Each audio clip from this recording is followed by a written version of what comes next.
Hola, muy buen día. Bienvenidos a toda la comunidad universitaria. Reciban un cordial saludo y sean bienvenidos a esta nueva edición de Dialogando con. En nombre del Centro Universitario de Ciencias Económico-Administrativas, le damos la bienvenida a nuestra invitada, la doctora Margarita Calleja Pinedo, profesora investigadora titular C del Departamento de Estudios Regionales INESER del Centro Universitario de Ciencias Económico-Administrativas. Desde abril de 1991. Tiene un doctorado en sociología por la Universidad de Texas en Austin, en Estados Unidos. Profesora de tiempo completo con perfil PRODEP desde 2002 a la fecha. Miembro del Cuerpo Académico Consolidado sobre Procesos de Internacionalización, Desarrollo y Medio Ambiente. El tema que hoy abordaremos es globalización e identidad de la comida mexicana. Antes de comenzar, les daremos un pequeño contexto. En este diálogo, la doctora Margarita nos presenta como objetivo de estudio la identidad de la comida mexicana y cómo la globalización genera cambios en el marco sociocognitivo y la cultura culinaria, así como en la manera en que las personas piensan en la comida, la preparan y la ingieren. La entrevistadora de esta tarde es la maestra Angélica Guerra Ábalos, a quien le damos la más cordial de las bienvenidas. Ella es profesora investigadora del Departamento de Turismo, Recreación y Servicio del CUSEA, gestora cultural, sector que la hizo acreedora a una medalla al mérito en ciencias antropológicas otorgada por la Universidad Autónoma Metropolitana. Líder del Cuerpo Académico Turismo, Recreación, Cultura y Gastronomía, que lleva a cabo una investigación sobre el patrimonio gastronómico de Guadalajara y su consumo hedónico. Le cedemos el uso de la voz a la maestra Angélica Guerra. Bienvenidos. Buenas tardes, bienvenidos todos a esta nueva edición de Dialogando con. Es un placer el diálogo que tendremos hoy con la doctora Margarita. Una institución cuando se habla de comprensión en la gastronomía y nuestras identidades. Sabemos que este tema de la culinaria y la globalización no es nuevo, pero tenemos que entender algo que es muy importante y hace relevante la participación de la doctora Margarita. Ya se había hablado de hace décadas. Hemos asistido a un cambio gradual en el que no pertenecemos a una comunidad tan amplia, que ya nuestras fronteras son pasadas. Particularmente este último año es cuando más hemos experimentado este proceso de existir en una aldea global. Hemos estado aislados, hemos estado confinados en casa, nuestra comunicación ha sido realmente con el mundo, pero al mismo tiempo, aunque la tecnología nos ha acercado cada vez más en estos últimos meses a esta globalización, que ya no podemos dudar, que ya no podemos dar marcha atrás, al mismo tiempo al estar dentro de nuestros espacios, hemos estado más conscientes de lo que somos como identidad. Cada una de las regiones y particularmente en el caso mexicano, cada uno de los estados, cada uno de sus municipios, de sus localidades, hemos tenido esta oportunidad de reencontrarnos con lo que somos. Y parte de ello, por supuesto, que es la gastronomía. Todos aquellos productos que a veces por la falta de tiempo no podemos consumir en casa y que ahora pues hemos estado más cerca de. Entonces, ya que no podemos negar la globalización y que la estamos viviendo más que nunca y en pleno, nos estamos dando cuenta de que la cultura se hace de alguna manera homogénea, aunque a la vez cada espacio tiene sus diferencias. Doctora, ¿qué podríamos entender entonces por una globalización cultural? ¿Realmente existe eso? ¿Somos una gran aldea o realmente somos seres diversos conviviendo en un mismo espacio? Bienvenida. Hola, hola, me da gusto estar aquí. Espero que salga una plática sabrosa, global. Entonces, yo voy a referirme al término de globalización de la cultura, pero son dos términos. Entonces, quiero empezar por globalización, son dos conceptos. Entonces, la globalización hay que verla como un proceso doble. Uno es que hace alusión a la gran diversidad de las culturas. Hablabas de muchos países y regiones, pero por otro lado, también se entiende como un proceso de homogeneización cultural. Entonces, como diversidad, la globalización se refiere a aquellas influencias o prácticas ordinarias que se dan en ciertos países y que también se encuentran en otras partes del mundo. Por ejemplo, estoy pensando en las pizzas que se comen ya alrededor del mundo, o inclusive las hamburguesas. Y inclusive la música, ¿no? Hay una serie de productos que ya están muy cerca gracias a la tecnología. Y la comida, bueno, hay que consumirla o saberla hacer, esa es la gran diferencia. Y por otro lado, esta forma de globalización como diversidad es muy vieja y se originó con la movilidad humana, primero físicamente y con el contacto que tuvieron estos diversos grupos con otras culturas más allá de sus propias fronteras. Entonces, de hecho, quiero poner el ejemplo de México. México es originario de muchas plantas comestibles que ahora están en todo el mundo. Y, por ejemplo, uno es el chile, otro es el maíz, el frijol, el aguacate, la calabaza, el camote, el chocolate y la vainilla. Y esto es solo por decir los más populares. ¿Cómo se difundieron en el mundo? Cuando llegó Cristóbal Colón, pues él llevó las plantas y estas plantas se introdujeron a Europa.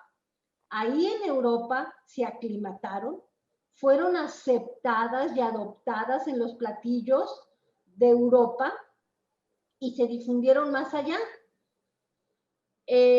A China, por ejemplo, llegaron por el galeón de Manila, que hacía el comercio por el Pacífico. Pero a su vez, los españoles nos trajeron algo que no teníamos, que eran, por ejemplo, el ganado vacuno, el ovino, el porcino, las aves, el corral. Entonces, ¿qué sucedió? Que estas también nosotros las aclimatamos, las adoptamos a los platillos que ya se consumían en Mesoamérica. Hoy en día no podemos concebir un pozole o una birria sin carne.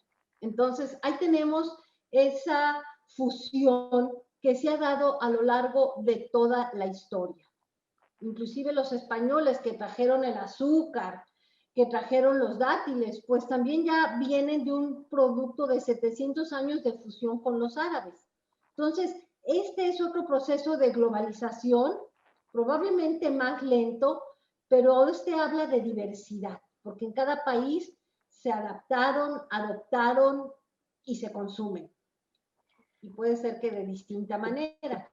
En cambio, cuando hablamos de homogeneización como proceso, se debe principalmente, yo creo que apenas el siglo pasado, ¿no? Cuando aumentaron las comunicaciones, se abarataron los transportes y entonces fue posible esa circulación mundial de bienes u objetos de consumo. Y la moda, por ejemplo, es uno de esos. Todo el mundo conoce los bolsos, los tenis, Nike, los relojes, no sé, Gucci, Versace, Ralph Lauren. Pero también la comida se ha globalizado. Y un ejemplo muy claro es el de McDonald's, que está en todo el mundo y que se importa todo el proceso de industrialización de la hamburguesa, la secuencia, y entonces en todos lados se consumen hamburguesas McDonald's bajo el mismo proceso de producción, bajo el mismo menú, con los mismos nombres, con los mismos ingredientes, con la misma Coca-Cola y en tiendas del mismo formato. Pero en México también tenemos otro caso que es muy, en ese sentido, paradigmático. El cacao, siendo originario de México, llegó a España, enamoró a los europeos. A la hora que se llevó a España, no lo podían cultivar allá por cuestiones climáticas que se ven en las selvas tropicales, pero sí se introdujo a Costa de Marfil, a Brasil, a Malasia, a la Indonesia, en Ghana y Nigeria. O sea, son varios los países y son los principales exportadores. En México apenas estamos recuperando nuestras selvas y produciendo cacao. En México el cacao se fermentaba, se secaba, se molía y se consumía inclusive sin azúcar y en agua, porque no existía la leche. Claro. Cuando llega a Europa, entonces los procesos y los belgas empezaron a separar la cocoa, la manteca de cacao, la volvieron a incorporar, la batieron y salió lo que conocemos ahora como chocolate. Entonces, el chocolate, ese es un producto global, porque ¿quién no me dice que no conoce la marca Hershey? Y esas se venden en todo el mundo. La marca Mars, los stickers, los M&M's, que son de la empresa Mars, o por ejemplo Ferrero Rocher, ya los vemos en el supermercado, la Nestlé, Godiva o Lindt. Entonces, ese es un ejemplo de un producto con identidad local, de consumo local, pero con una manera distinta. Todavía a nosotros nos gusta el chocolate en agua, el chocolate en leche, pero también en el supermercado podemos encontrar una barra de chocolate, un sneaker, y si estamos en Japón allá lo podemos consumir igual. Entonces, ahí tenemos ese doble proceso de lo que es. Ahora, quiero hablar de lo que es cultura.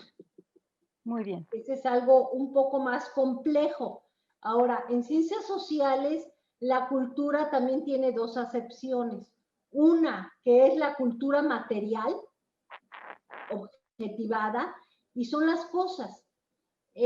Por ejemplo, son los objetos materiales que son externos al sujeto. Una medalla, una mascada, un molcajete, una licuadora.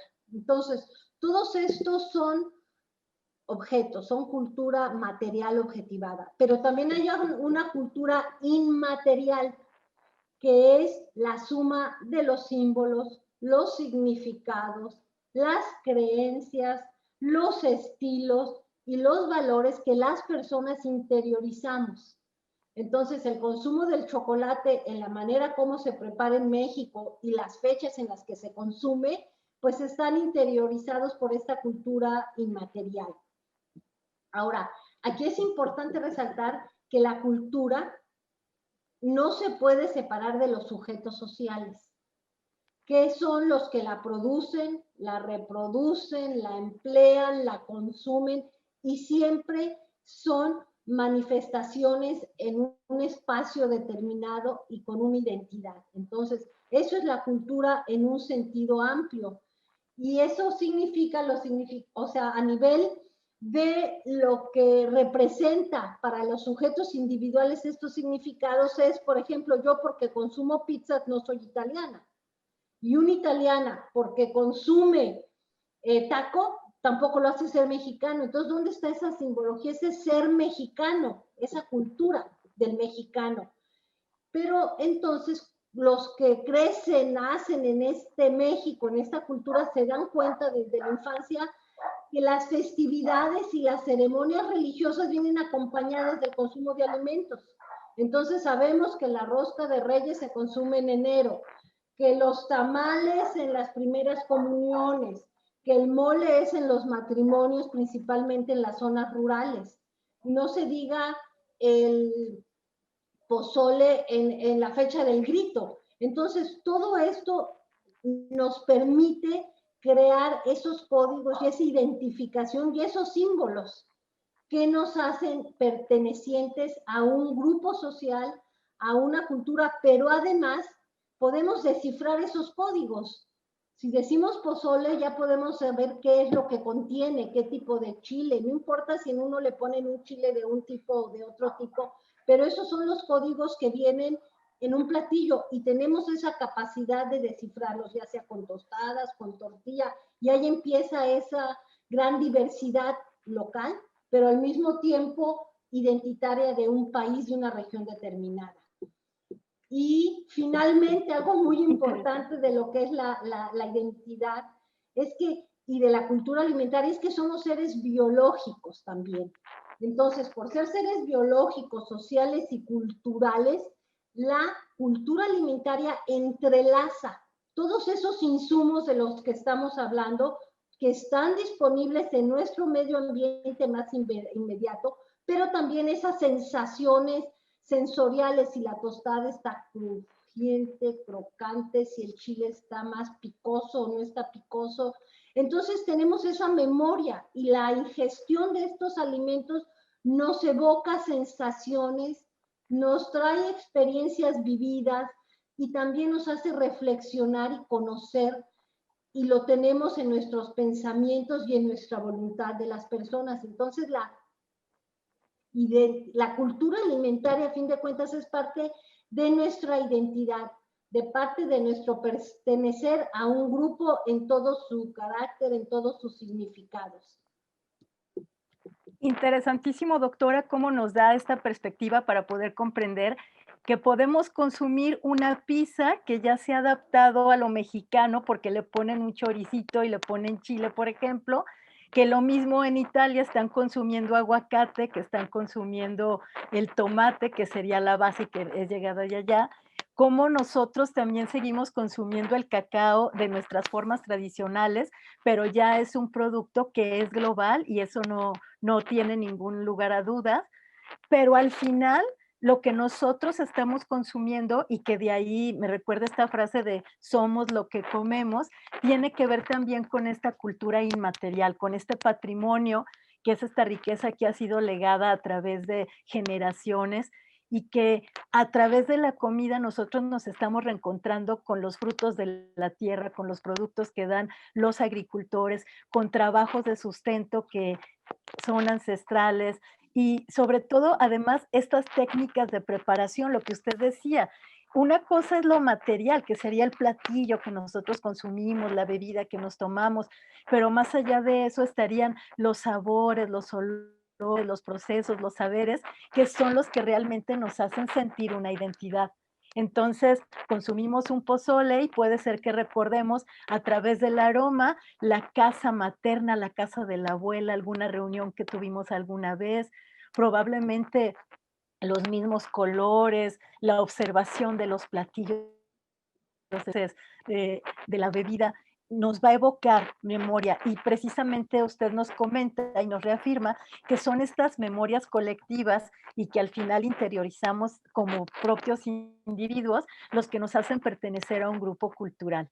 Es interesante cómo nos muestra esta perspectiva, doctora, muchas gracias. Entonces tendríamos que entender que este patrimonio gastronómico por eso forma parte de nuestra identidad cultural, porque realmente en lo que nosotros estamos produciendo y luego preparando con ciertas técnicas y luego debemos recordar cómo se dice que, por ejemplo, nunca va a ser lo mismo cocer unos frijoles en una olla de barro que la olla express o, por ejemplo, preparar una salsa amartajada en un molcajete que hacerla en la licuadora. O sea, es decir, incluso estos procesos que son esos saberes que usted nos comenta, son parte de lo que ahora consumimos y de ahí se da la identidad culinaria. En este sentido, doctora, hablando ya de lo que es la comida mexicana y su propia identidad, ¿cuáles serían los elementos que la componen? Usted ya nos comentaba casos como el cacao, que, vamos, en tiempos prehispánicos inclusive fue moneda de cambio del valor simbólico que tenía. También nos mencionaba detalles como, por ejemplo, todos estos productos que fueron llevados a España en primer indicio, pero después se fueron disgregando a través del mundo y que fueron conocidos y que ahora pues representan a México, pero de alguna manera le pertenecen también al mundo. Pero si hablamos de la comida mexicana, entonces, ¿cuáles elementos son? Está el maíz, está el cacao, qué más nos representa como valor identitario? Yo creo, por un lado, yo creo que hay muchas cocinas regionales, como está señalando, ¿no, maestra? Tenemos cada región, de acuerdo a sus particularidades, pues tiene un chile, un frijol muy determinado. Pero aquí lo importante es que a pesar de las cocinas regionales, ya sea yucateca, la de Mazatlán, la de Veracruz, y hay platillos que se han hecho populares como las enchiladas y el resto de los antojos o los mismos tacos, por ejemplo, pues hay esta serie de ingredientes básicos. Y yo creo que esos son el maíz, son el frijol, es el chile, y cualquier platillo regional hace esta combinación, el jitomate, el tomate verde en las salsas, y muchos pueden ser, por ejemplo, traídos como el cilantro, el perejil, teníamos otras hierbas, pero ya todos esos forman parte de esta identidad y son ingredientes que tenemos comunes a esta comida mexicana. Por otro lado, también los utensilios, ya se había mencionado el molcajete, no se diga el metate, las ollas de barro, los fogones, todavía se pueden ver en la calle que sacan su anafre y se ponen a cocinar y a tortear.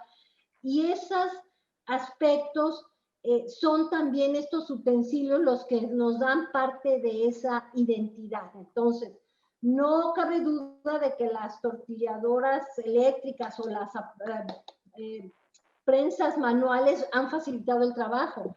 El usar una licuadora probablemente tiene que ver con esas cuestiones sensitivas, pero a fin de cuentas, pues no deja de ser comida mexicana. Entonces, es la forma de cocinar, aunque es algo muy personal y cada quien tiene su sazón, hay de alguna manera sabores, aromas, texturas, sonidos, pensemos en las tostadas, que ya son propios y que los da esta combinación de ingredientes. Entonces es otro elemento que nos hace que dentro de la diversidad encontrar cuestiones comunes, ¿no? Para poder hablar de una comida mexicana. Inclusive, se discute mucho si la comida Tex-Mex es o no es mexicana. ¿Quién pone la raya para decir a partir de aquí es mexicano y no es mexicano? Entonces, también hay que entenderlo en esos procesos sociales e históricos. Y va a depender desde qué perspectiva nos paramos, dónde queremos poner esa rayita. No son comida mexicana porque usan puré de tomate industrializado, o sí son. Entonces yo quiero llegar a ampliar ese concepto y decir, la comida mexicana es los que comemos los mexicanos. Tenemos esa memoria del sabor, esas raíces, y limitarnos a lo que viene siendo una comida auténtica, pues entonces sería definir 3 o 4 platillos, y hay enchiladas potosinas, las enchiladas que vienen rellenas en otros lugares, son pollos, son verduras. Entonces yo digo, hay que aceptar dentro de esa identidad, esa diversidad, y aceptar que hasta la sopa de pasta que se consume en muchos hogares mexicanos es parte de la comida mexicana. Sí.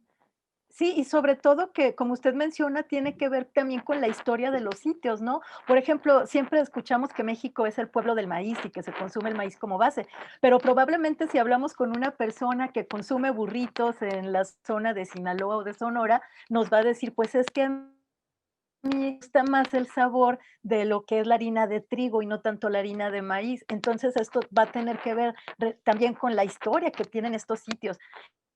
Y algo muy importante que cabe destacar de lo que usted nos menciona es que la comida mexicana la podemos entender como lo que consumimos los mexicanos, incluso si lo hemos adaptado para facilitarnos la vida. Por ejemplo, ya no usamos el molcajete y usamos la licuadora, el utensilio tradicional le daría otro sabor, sin embargo, ¿qué es más importante? ¿Que el sabor se haya modificado un poco o que esa tradición culinaria continúe?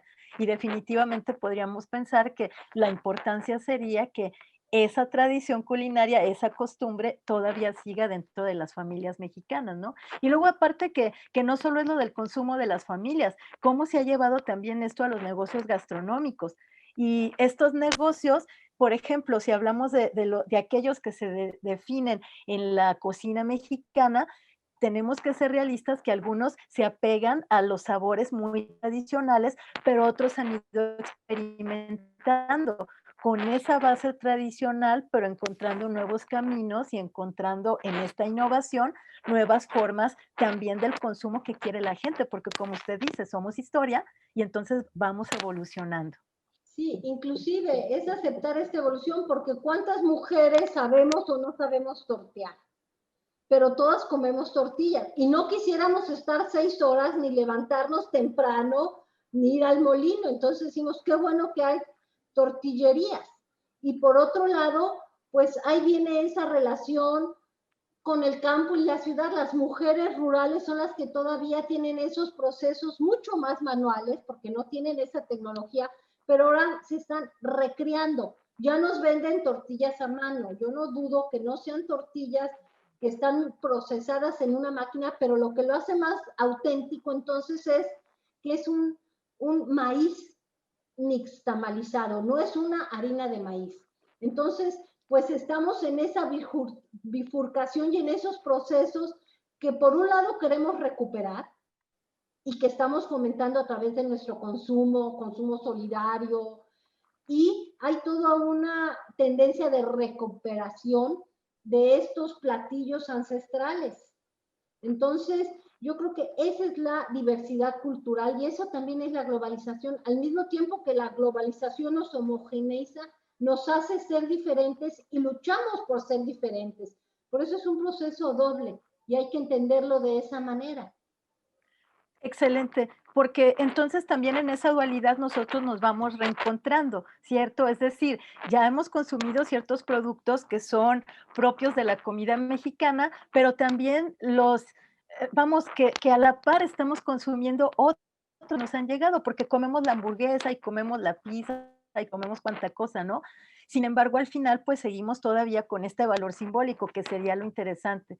Y sabe, doctora, ahora que usted comentaba esto de cómo la evolución, pues es un proceso adaptativo y también, aparte de los negocios gastronómicos, lo podemos ver en el área del turismo, porque en esa revitalización que usted comenta, cómo se está tratando de rescatar también lo que es propio justamente en el entorno global, es que están surgiendo nuevas alternativas interesantísimas de turismo gastronómico, donde precisamente el motivo de viajar es lo que uno va a probar, lo que uno va a consumir. Y es justo lo que decía, ese sabor que no tengo donde yo vivo, que no tengo en casa, pero que me va a hacer descubrir a toda una comunidad a partir de lo que cocinan, con qué ingredientes lo cocinan, cómo lo hacen, qué representa para ellos, cuál es la historia detrás de cada platillo, y eso es maravilloso. Entenderíamos entonces, doctora, que esa es justamente la importancia de estudiar la identidad de la comida mexicana en el ámbito global, ¿cierto? Y que Claro, también por eso es la relevancia de entender cómo los platillos tradicionales mexicanos se han ido modificando tanto en México como en otros países. claro. Y es entender que a fin de cuentas la comida es un proceso dinámico, un proceso dinámico. Ahora, también es un proceso donde se conservan rasgos muy esenciales.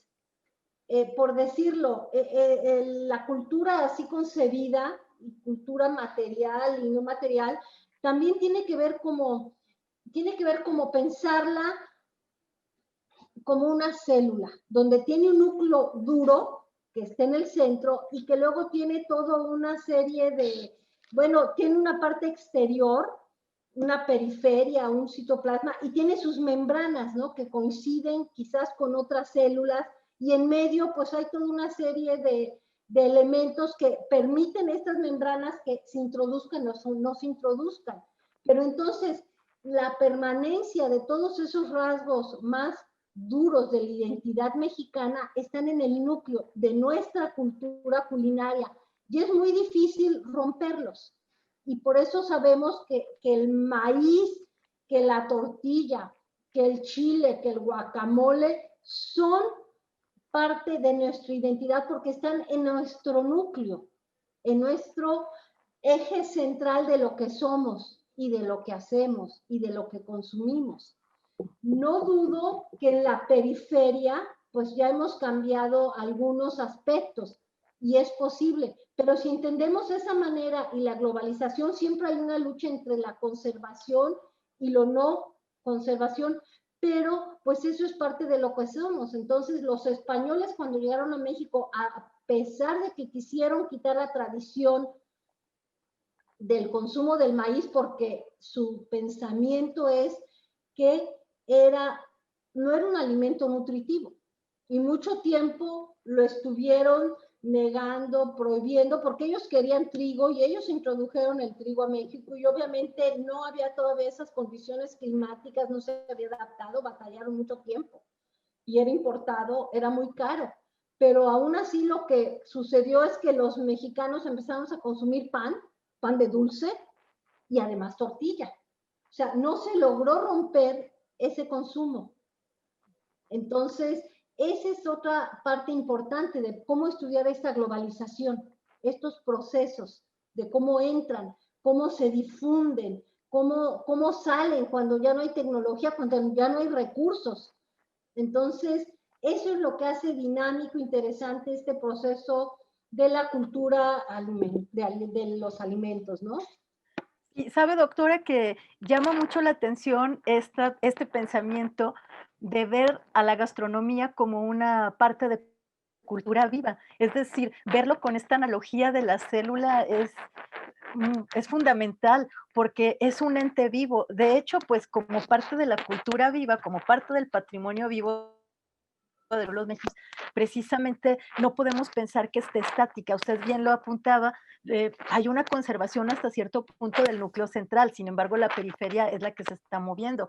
Y es que sí, o sea, definitivamente, incluso desde visiones antropológicas, sabemos que la cultura está en constante evolución, es dinámica, no podemos conservarla como si estuviera enfrascada dentro de un cristal y que sea inamovible, al contrario, o sea, cada día se va revitalizando, cada día se va reinventando y bueno, aquí lo importante es que siga esta reactivación. Entonces, me parece fundamental cómo usted nos invita a repensar en la comida como este ente vivo que también forma parte de los procesos de lo que hemos sido y entender y aceptar que, por supuesto, mientras siga este núcleo eh, fuerte, sólido, es decir, podemos tener consumos que no sean propiamente de comida mexicana, pero a la vez esta comida mexicana nos va a seguir anclando con lo que somos y podemos seguir conviviendo con este mundo global.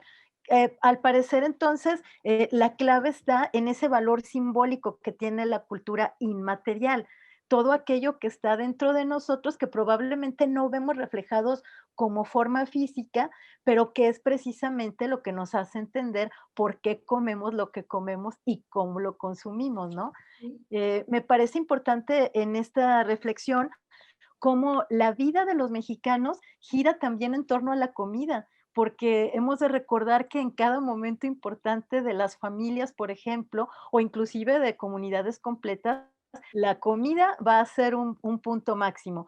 Es el bautizo, vamos a reunirnos para comer algo, el cumpleaños, la boda, o sea, no pueden existir estas celebraciones de ritos sociales colectivos si la comida no está presente. Y en muchas comunidades, ¿no? Donde de hecho la fiesta es una gran comida, hablamos simplemente tanto de la vida como de la muerte, ¿no?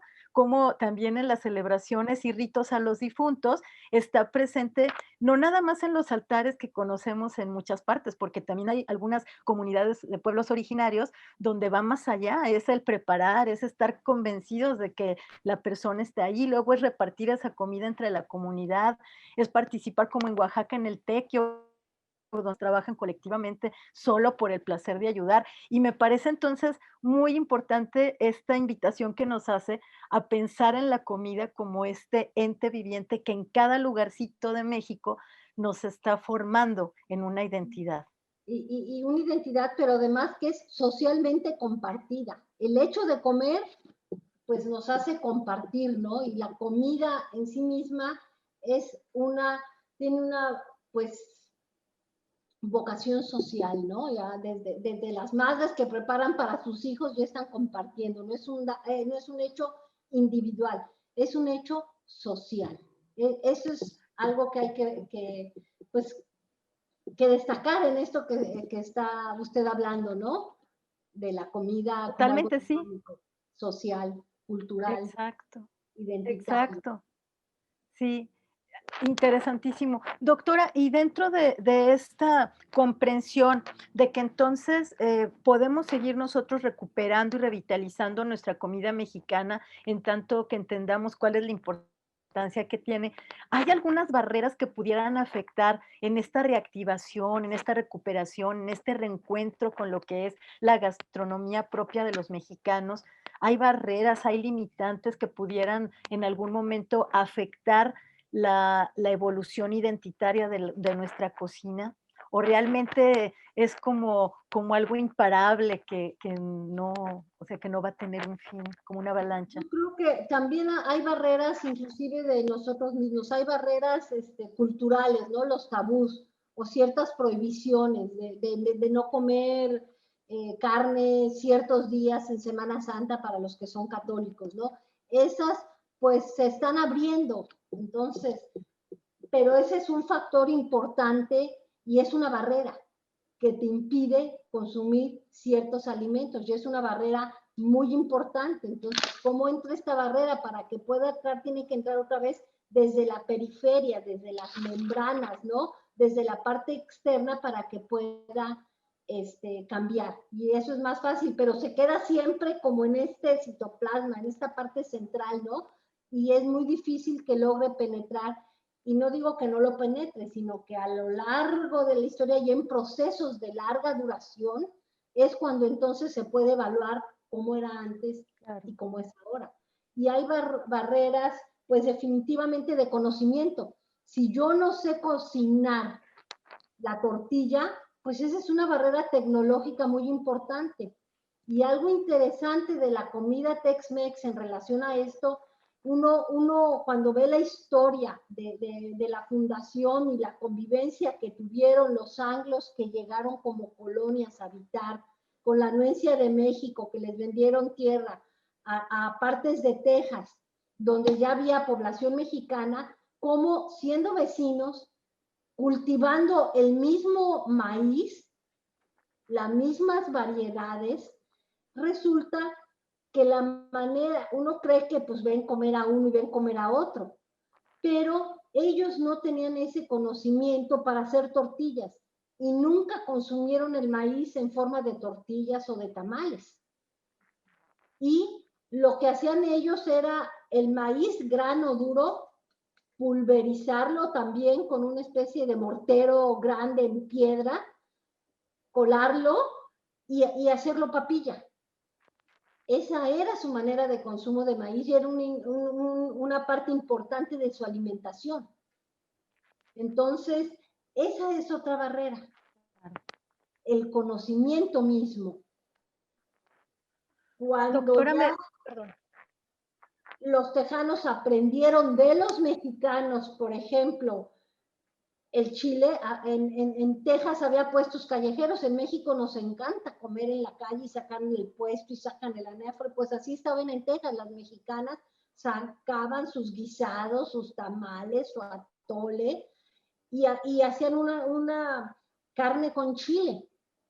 Y eso lo adoptaron poco a poco, se fue adaptando, se fue degustando, se rompió primero esa barrera del sabor y después esa barrera tecnológica. Y lo interesante de esto es que en México, si queremos hacer un buen platillo, pues nos vamos a los chiles directamente y los asamos porque sabemos cómo hacerlos. Bueno, cuando empezó el proceso de industrialización a fines del siglo XIX, un alemán que vivía en una de estas colonias de Texas, pues degustaba mucho de este chile con carne. Y entonces comenzó a importar vagones de ferrocarril de chile ancho. Y se ven fotos en los archivos que están en la Universidad de Texas en San Antonio, pues como son puras mexicanas las que están seleccionando el chile, los metían en hornitos para asar y luego lo molían. Entonces el primer chile en polvo, el primer tajín industrializado fue por un alemán porque pues en México las cocineras son mujeres, en esa época muchas veces pues sin recursos para comprar un vagón de ferrocarril, ¿cómo lo van a industrializar? Y con una mentalidad de que hay que consumir del día. Entonces, esta persona hizo posible que el chile se difundiera y se incorporara y que el platillo, pues finalmente se hiciera mucho más relevante porque luego él empezó a procesar la carne con chile y ellos le llaman chile con carne. Pero entonces, esa fue una parte, por un lado lo podemos ver al mexicano que no tiene esa capacidad de emprendimiento, pero por otro lado vemos esa barrera y cómo la superaron estos tejanos para decir, pues lo voy a industrializar.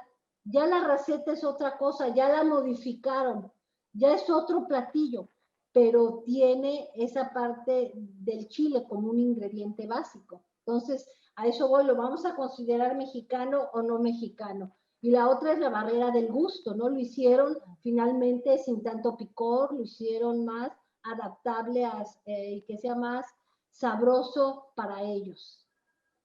Entonces, esa es otra que puede verse como una barrera y entendido otra vez como este proceso vivo, celular, de expansión. Sí, doctora, sus comentarios me remiten a dos cosas respecto a esto de conocimiento y la falta de conocimiento. Por un lado, el no saber cómo preparar, entonces obviamente nos va a impedir transmitir inclusive, ya no digo nada más en el presente estar replicando este tipo de saberes, sino que no vamos a poder transmitirlos porque no tenemos ese conocimiento y a veces sabemos que esta transmisión puede venir de la madre a la hija y a la vez vino de la abuela y sucesivamente, pero otras veces puede ser de un maestro, puede ser de la suegra, de un amigo, en fin. Pero cuando nosotros ya no conocemos ese proceso de preparación, entonces va a ser una barrera importante porque no va a haber una transmisión cultural. Esto en primera.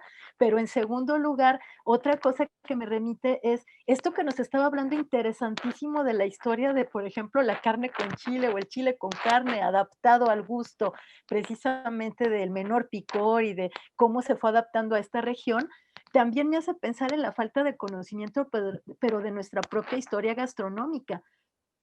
Sabe que le comparto que en una investigación que estuvimos haciendo sobre el consumo hedónico de la gastronomía tradicional de Guadalajara, que tenía que ver con estos factores que hacen sentir al comensal placer cuando va y consume en algún sitio, que puede ser más allá del sabor y del precio, sino que tiene que ver hasta con la decoración o la fama del autor, el estatus social. Veíamos varios factores y me llama mucho la atención porque había personas que al preguntar qué consideras como gastronomía tradicional de Guadalajara, en algunos casos respondían algo como hamburguesas y pizzas y hot dog. Entonces creo que también es muy, sobre todo los jóvenes, creo que es muy importante el conocimiento, pero de la historia gastronómica.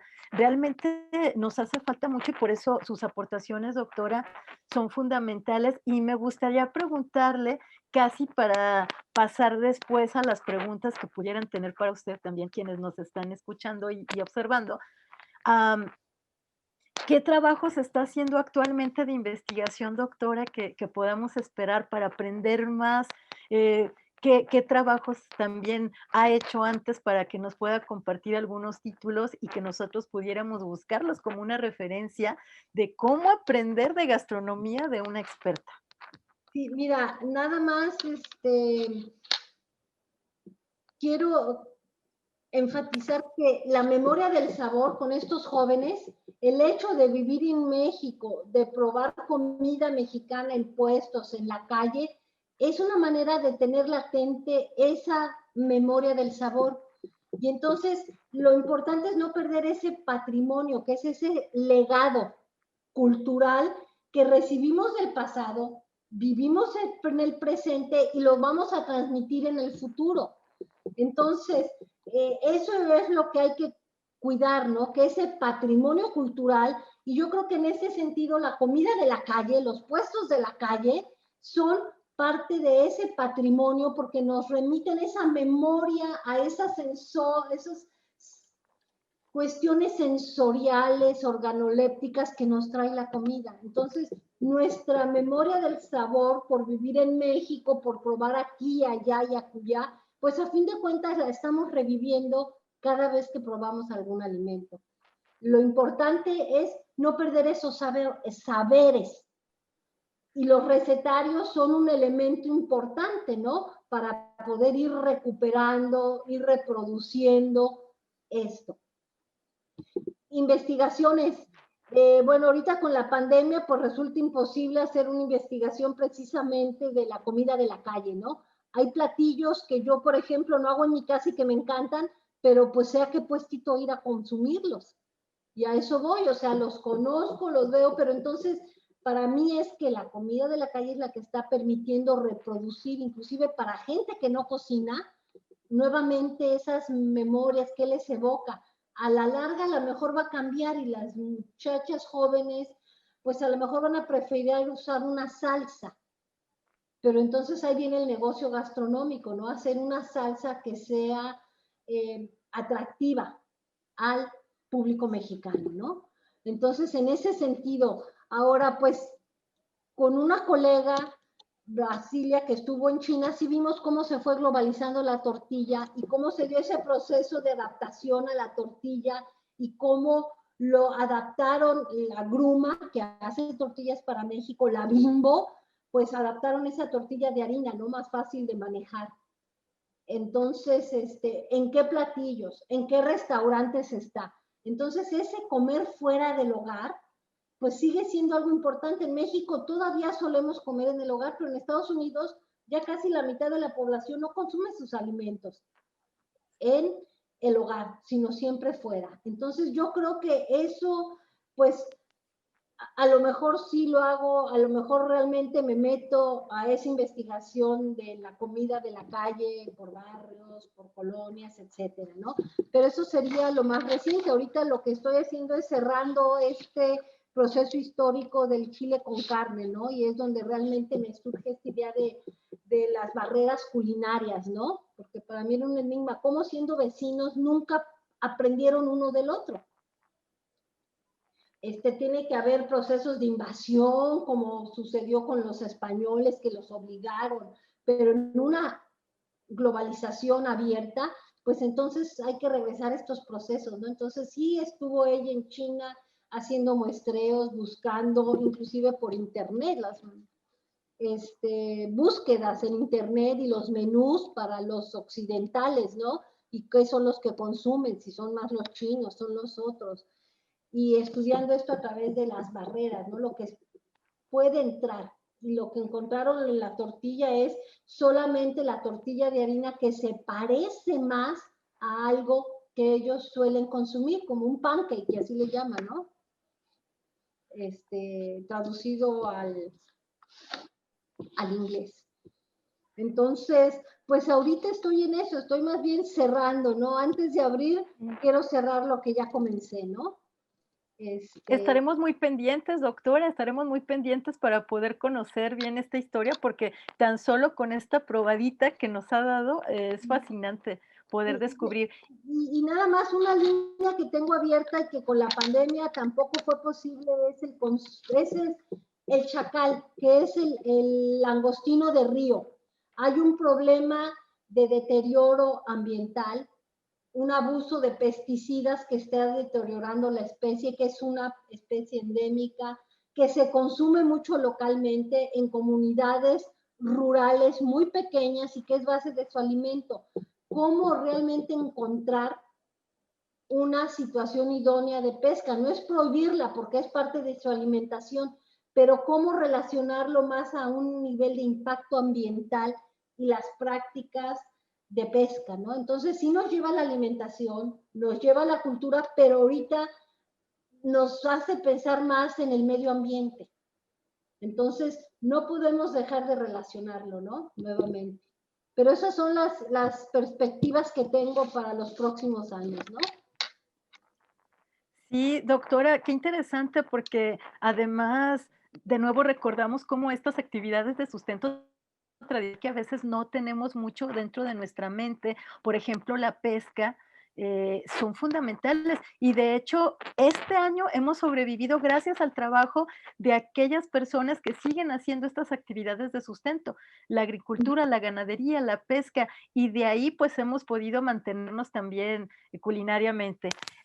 Quiero recuperar, antes de pasar a las preguntas, y así nos indica Sarita Leos, ah, eso que habla de la memoria del sabor, creo que es una frase que debemos de recordar, precisamente, cómo a través de un sabor nosotros podemos recuperar y rescatar todo un patrimonio cultural. Y fíjense que me llama mucho la atención porque al parecer, entonces, esta recuperación debe de venir primero de nosotros y posteriormente vendrán los reconocimientos. Sabemos que también la gastronomía luego se reconoce a niveles oficiales. Por ejemplo, la cocina tradicional mexicana, que forma parte de la lista representativa del Patrimonio Cultural Inmaterial de la UNESCO, pero además el Estado tiene su propio inventario de patrimonio y hay varias de las manifestaciones jaliscienses de gastronomía dentro de ese inventario. Y qué decir del país, ¿no? Con los inventarios nacionales,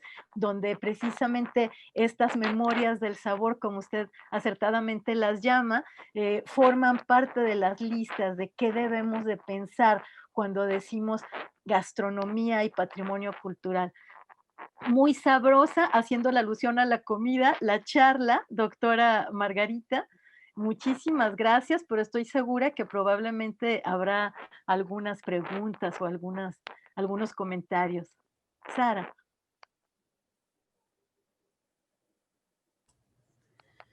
Muchísimas gracias, doctoras. Tenemos algunos saludos de la audiencia. Hasta el momento no hay ninguna pregunta.